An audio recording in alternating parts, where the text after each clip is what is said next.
नेपालीको हात यही हो त्यो हात, यही हो त्यो हात जसले खाडी मुलुकलाई विकसित बनायो, यही हो त्यो हात जसले दक्षिण कोरियालाई विकसित बनाइरहेको छ, यही हो त्यो हात जसले जापानलाई विकसित बनाएको छ, यही हो त्यो हात जसले दुनियाँभरको मुलुकलाई विकसित बनायो। तर आफ्नै देशलाई विकसित बनाउन किन सकेन? यो दुईटा हातले प्रश्न गर्न चाहन्छु, किन सकेन? यो दुईटा हात चलाएर काम गर्ने दिएन।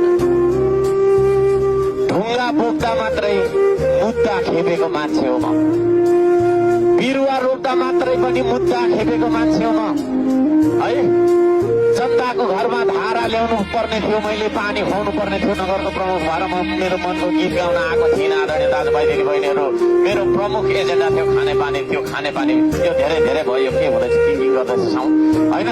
त्यो पुरा गर्नका लागि मैले मेहनत गरेँ, त्यतिखेर मुद्दा खेपेको मान्छे भनिसकेपछि काम गर्दाखेरि मुद्दै मात्रै लाग्दो रहेछ यो देशमा होइन। काम गरी खाने वातावरण छ यहाँ हो। एउटा सानो तपाईँको छैन पसल खोल्नुहोस्, 50 थरीको कर है। हुँदा हुँदा होइन, हुन त हामी स्वाधीनताको कुरा गर्छौँ, एकछिनमा थुप्रै कुरा भन्नेवालामा छु।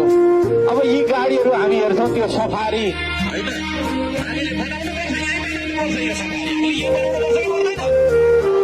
देशतिरतर्फ लागेको खोइ है। ल त्यो बनाउन नसके पनि विदेशबाट ल्याएको छ, 300% कर लगाइदिन्छ। 45,000 पाउनु पर्ने सफारी 3 लाख रुपियाँ परेको छ, छैन आज। यसरी जनतालाई गरी खान सक्ने स्थिति छैन देशमा आदरणीय दाजुभाइ दिदीबहिनीहरू।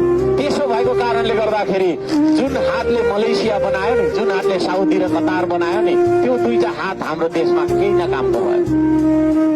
त्यसो भएको कारणले गर्दाखेरि त्यो दुईटा हात, तपाईँको दुईटा हात यही देशमा, यही देशको माटोमा, यही देशको तपाईँको प्राकृतिक सम्पदामा तपाईँले प्रयोग गरेर यही देशमा चाहिँ तपाईँको बाँच्न सक्ने वातावरण बनाउन चाहन्छ। श्रम संस्कृतिले, गफले होइन, कामले।